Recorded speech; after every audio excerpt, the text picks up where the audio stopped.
Hi.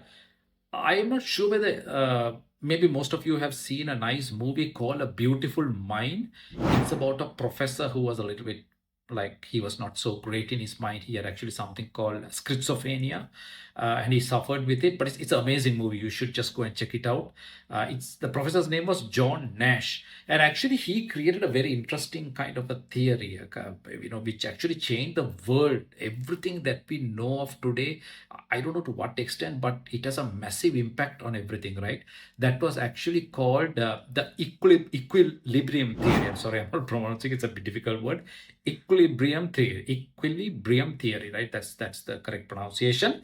Check it out. It's amazing. So what it tells in a kind of a nutshell is that we are all like working like a herd, right? We are all like herd mentality. We all connected, and one person cannot change the strategy and get any advantage unless everybody changes the strategy as a whole.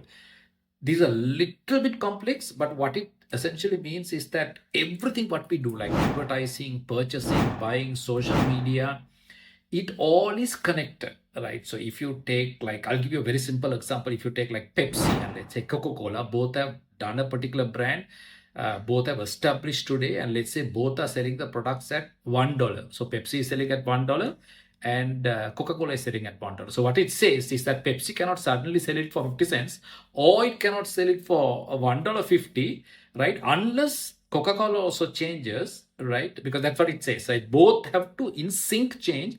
Only one person changing will not benefit. Now, this is very complicated as you go ahead.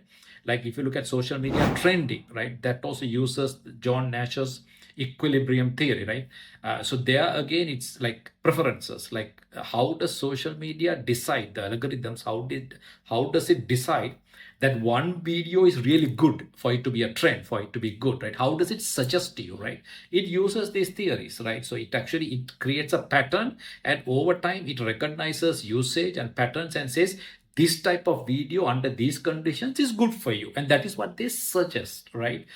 This is actually used in AI more than we can imagine, right? That is one of the problems with what is called AI sycophancy, right? So here what happens is that AI is giving you always something that you want to hear based on these theories, right? Because if AI changes its model, right, and if it comes up with a new theory and starts giving you things that you don't want to hear, which goes against Nash's theory, AI will come down. People will stop using AI, right?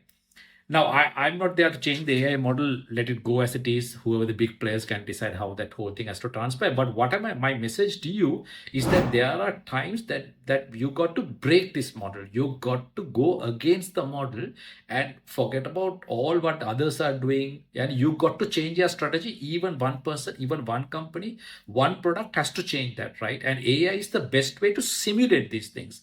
So take one of your case studies today, go on a reverse engineering method, right? And try it, check the model, challenge it, and see what kind of responses you get. So if you study your competitors, you're doing one product, five competitors are doing the same product, and you can be courageous enough to try this in a different sense. Go against the equilibrium model and see what you can do, right? Try it out. You just have some fun and let's see what comes out with it. I'm also going to drop a GPT which might help you below. That also sort of challenges the model and goes with the negative thinking kind of a pattern. Try it out as well and let's see, just have some fun and let's see how these things come out, right? The good thing is that these are all theories, so you're checking in a theoretical level, right? So before you implement it in the real world, you can actually use AI to try these things and challenge and, at least in a theoretical basis, understand what those potential outcomes are. Thank you.